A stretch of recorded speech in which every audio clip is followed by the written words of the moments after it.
Bienvenidos a Screenfy. Hoy nos vamos a sumergir en un caso que la verdad es que nos dejó fríos cuando leímos el reporte que nos enviaron. El caso de Sasebo, también conocido como el asesinato de Sasebo. Un caso que nos obliga a confrontar esa oscuridad que puede existir incluso en los lugares que percibimos como más inocentes. La infancia, la escuela. Y es que a veces la realidad supera la ficción, ¿no? Totalmente. Y este caso en particular nos impacta porque ocurrió en un lugar que asociamos con la paz. Sí, con la seguridad. Japón. Exacto. Sasebo es una ciudad portuaria conocida por su tranquilidad, por su armonía. Y dentro de Sasebo, la escuela primaria Okubo era considerada un modelo de educación, un lugar donde se inculcaban valores de respeto y disciplina. Es difícil imaginar que algo tan terrible pudiera ocurrir allí. Y eso es lo que hace que este caso sea aún más impactante. Precisamente, ese contraste es lo que nos perturba, ¿no? Y hablando de contrastes, las dos protagonistas de esta historia también representan dos realidades muy distintas. Por un lado, tenemos a Satomi Mitarai de 12 años, descrita como una estudiante ejemplar, amable, querida por sus compañeros. Y por otro lado, tenemos a Natsumi Tsuchi, de 11 años, con una historia personal más compleja. El reporte que nos enviaste menciona que Natsumi ya mostraba cierta sensibilidad a las críticas, ¿verdad? Sí, y este es un punto crucial, porque el conflicto entre Satomi y Natsumi no se limita al patio de escuela, comienza a gestarse en el mundo digital, a través de mensajes online. Y aquí es donde las cosas se ponen interesantes, porque nos obliga a preguntarnos, ¿cómo las interacciones en línea afectan las relaciones en el mundo real? Especialmente para los niños. Exacto. Es una pregunta que todos nos hemos hecho en algún momento, especialmente ahora que los niños están tan expuestos a las redes sociales. Y en este caso parece que el impacto de esas interacciones fue devastador. Porque según el reporte Satomi, habría hecho comentarios despectivos sobre la apariencia física de Natsumi en esos mensajes online. Comentarios que para una niña de 11 años pueden sentirse como ataques directos a su identidad, a su autoestima. Imaginen la presión que pueden sentir los jóvenes en la era digital, con la omnipresencia de las redes sociales, donde la imagen y la aceptación social son tan importantes. Es un tema que hemos explorado en otros episodios de Screenplay, ¿verdad? La presión que ejercen las redes sociales sobre los jóvenes. Y en este caso esa presión parecía haber sido un factor determinante. Totalmente. Y todo esto nos lleva al fatídico 1 de junio de 2004.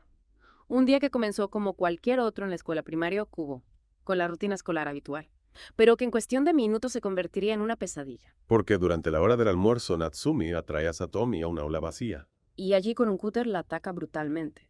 El reporte describe la rapidez y la precisión del ataque, como si hubiera una furia contenida que se desató de golpe. Es escalofriante pensar en la frialdad con la que se describe el ataque. Natsumi vuelve a su clase como si nada hubiera pasado, con la ropa manchada de sangre. Lo cual, por supuesto, aumenta aún más la confusión y el horror cuando se descubre el cuerpo de Satomi. Y aquí es donde la historia toma un giro aún más perturbador. Durante el interrogatorio, Natsumi confiesa el crimen. Pero sus palabras iniciales son apenas un lo siento, repetido una y otra vez. Unas palabras que más que una explicación reflejan la confusión y el shock de una niña que no parece comprender completamente la magnitud de sus actos. Es como si estuviera atrapada en un laberinto mental, ¿no? Incapaz de procesar lo que ha hecho. Exacto. Y a medida que avanza la investigación, la policía descubre los mensajes en línea. Y allí encuentran la raíz del conflicto, las humillaciones, los insultos, la crueldad de esas palabras que se esconden detrás de la pantalla. Mensajes que para los adultos pueden parecer triviales, pero que para una niña vulnerable pueden ser devastadores. Por supuesto. Este caso nos recuerda la importancia de no subestimar el poder de las palabras, especialmente en el mundo digital. Y también nos lleva a reflexionar sobre la responsabilidad que tenemos como adultos de guiar a los niños en el uso responsable de la tecnología. Sin duda. La tecnología puede ser una herramienta maravillosa, pero también puede ser un arma peligrosa si no se usa con responsabilidad. Y hablando de responsabilidad, el caso de Sasebo también generó un intenso debate sobre la justicia juvenil en Japón. ¿En qué sentido? Bueno, Natsumi, al ser menor de edad, fue identificada en los medios como Niña A para proteger su identidad.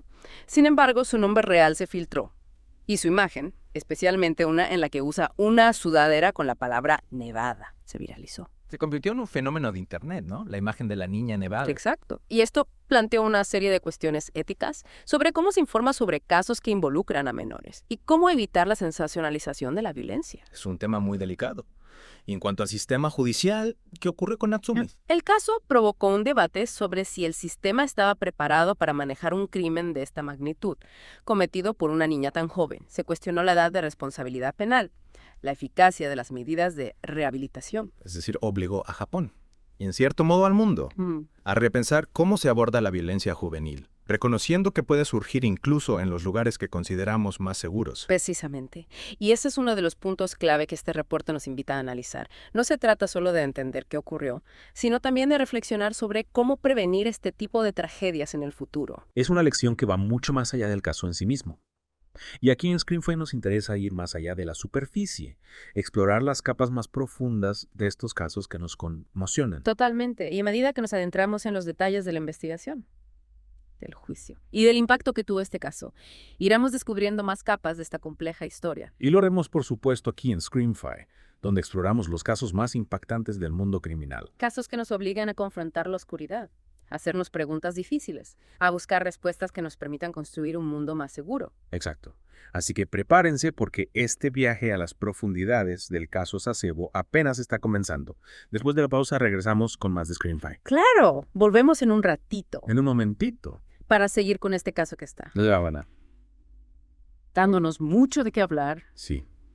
Es un caso muy complejo. Y creo que es importante que lo analicemos en detalle. Totalmente de acuerdo. Nos vemos en un ratito entonces. Hasta ahora. Retomamos nuestra inmersión en el caso de Sasebo y ahora nos adentramos en la mente de Natsumi. Recordemos que ella confiesa el crimen, pero no ofrece explicaciones claras. Simplemente repite "lo siento" una y otra vez. Es como si estuviera en shock, ¿verdad? Incapaz de comprender la magnitud de lo que ha hecho. Exactamente. Y aquí es donde la investigación digital se convierte en un elemento clave. Al analizar los dispositivos electrónicos de ambas niñas, los investigadores descubren no solo la confirmación del bullying, sino también detalles que arrojan luz sobre la personalidad de Natsumi. ¿Qué tipo de detalles? ¿Qué encontraron en esos mensajes? Bueno, por ejemplo, se descubre que Natsumi ya había mostrado signos de agresividad e interacciones previas con compañeros, aunque nunca a un nivel tan extremo. También se encontraron mensajes en los que expresaba sentimientos de soledad, de frustración, de no encajar. Es decir, había señales de que algo no andaba bien. Señales que quizás pasaron desapercibidas. Exactamente. Y este es un punto muy importante que este caso nos plantea. ¿Hasta qué punto las autoridades escolares, los padres, los amigos, estaban al tanto de estas señales? ¿Podría haberse hecho algo para prevenir la tragedia? Es una pregunta que nos deja con una sensación de impotencia, ¿no? Porque si se hubieran detectado esas señales a tiempo, quizás se podría haber intervenido. Se podría haber ayudado a Natsumi. Claro. Y aquí es donde entra en juego la importancia de la educación emocional, de enseñar a los niños a reconocer y manejar sus emociones, a pedir ayuda cuando la necesitan. Y también la importancia de crear un ambiente escolar donde los niños se sientan seguros para hablar de sus problemas, para denunciar el bullying sin miedo a represalias. Es fundamental sin duda. Pero también hay que reconocer que a veces, incluso con las mejores intenciones, es difícil detectar este tipo de situaciones. Por supuesto. La mente humana es compleja. Y no siempre es fácil predecir el comportamiento de las personas. Y hablando de comportamiento de este caso, también nos lleva a reflexionar sobre el papel de los medios de comunicación. Sí, porque a pesar de los intentos por proteger la identidad de Natsumi, su nombre real se filtró y su imagen se viralizó. La famosa sudadera con la palabra Nevada. Recuerdo que esa imagen se convirtió en un símbolo del caso, casi en un meme. Exactamente. Y esto planteó una serie de cuestionamientos sobre cómo los medios cubren casos que involucran a menores, cómo evitar la sensacionalización, cómo equilibrar el derecho a la información con el derecho a la privacidad. Es un debate complejo sin duda, porque por un lado el público tiene derecho a estar informado, pero por otro lado hay que proteger a los menores, evitar que sean expuestos al escarnio público. Totalmente. Y en este caso, la viralización de la imagen de Natsumi plantea una pregunta inquietante.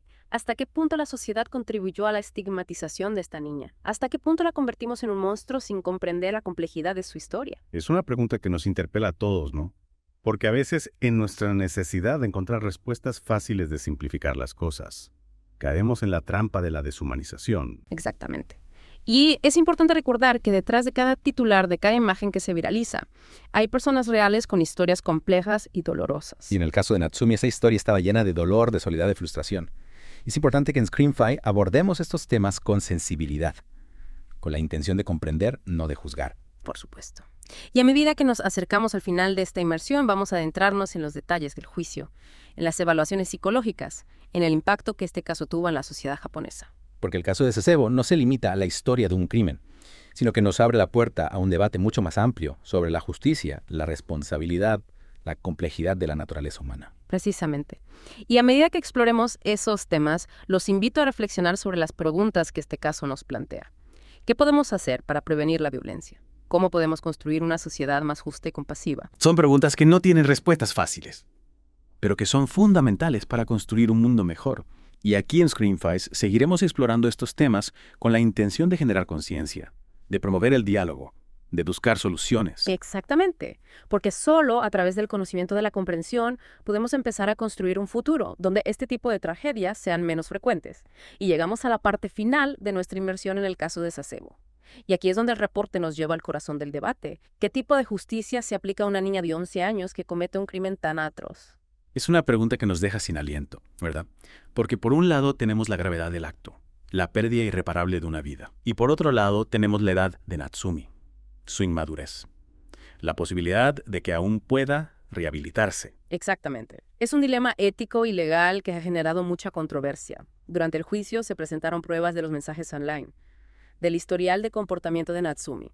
Incluso se analizaron episodios de agresividad previos. Y todo esto con el objetivo de comprender las motivaciones detrás del crimen, ¿verdad? Sí, de determinar si fue un acto premeditado o un arrebato impulsivo, y de evaluar la capacidad de Natsumi para comprender la magnitud de sus actos. Porque en el sistema judicial japonés, la edad de responsabilidad penal es un factor crucial. ¿Nos podrías explicar un poco más sobre esto? Claro, en Japón la edad de responsabilidad penal es de 14 años.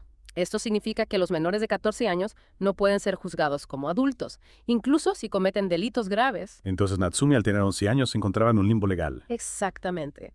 El tribunal se enfrentó al dilema de cómo aplicar la ley a una niña que, si bien era responsable de un crimen terrible, aún no tenía la madurez emocional de un adulto. Y al final, ¿cuál fue la decisión del tribunal? Se determinó que Natsumi debía ser internada en una institución especializada, en menores con problemas de conducta. ¿Y esto se interpretó como un castigo o como una medida de protección? Esa es una pregunta muy interesante y no tiene una respuesta fácil. Algunos vieron la institucionalización como un castigo justo por la gravedad del crimen, mientras que otros la interpretaron como una oportunidad para que Natsumi recibiera ayuda, para que se rehabilitara. Exactamente. Y este es un punto clave en la reflexión sobre la justicia juvenil. El objetivo es castigar o rehabilitar, aislar al individuo o reincorporarlo a la sociedad. Son preguntas que nos interpelan a todos, ¿verdad?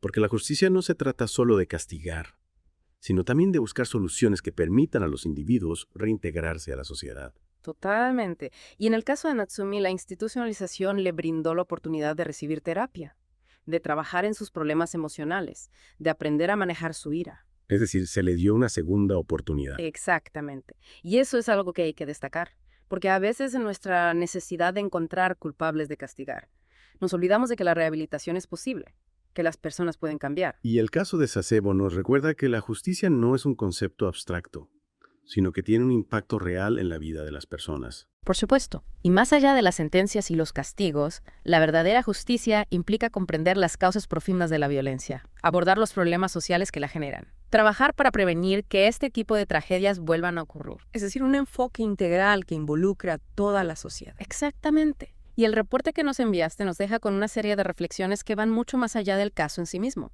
Nos invita a pensar en el impacto de las redes sociales en la vida de los jóvenes, en la importancia de la educación emocional, en la necesidad de fortalecer los lazos familiares y comunitarios. En definitiva, nos invita a construir un mundo donde la violencia no sea la respuesta, donde la empatía y la comprensión sean los pilares de la convivencia.